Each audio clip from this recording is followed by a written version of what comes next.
आगे मिलेगा किस्ती। और क्या आप क्या बोल रहे थे, बोलिए तो,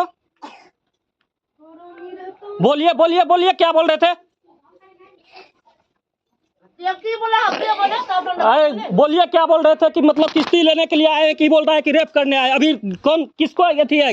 लोन दे दीजिए मेरा, अगर ज्यादा औकात है तो मेरा लोन दीजिए, कहे हम आएंगे आपके घर। और 9 तारीख को क्या है? 9 तारीख से एक फालतू नहीं देगा हम, किस्ती लेके जाएंगे। हाँ 9 तारीख मिलेगा।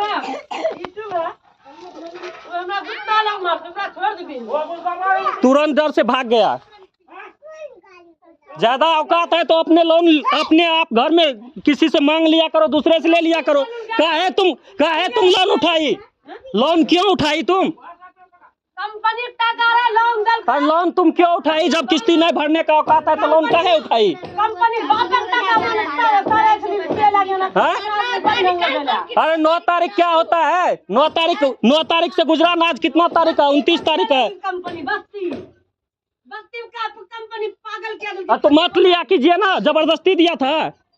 कंपनी जबरदस्ती किया था लोन, जबरदस्ती दिया था, आपको भी जबरदस्ती दिया था लोन। हाँ जबरदस्ती। ठीक है, जबरदस्ती दिया है ना तो सब दिखाते जबरदस्ती।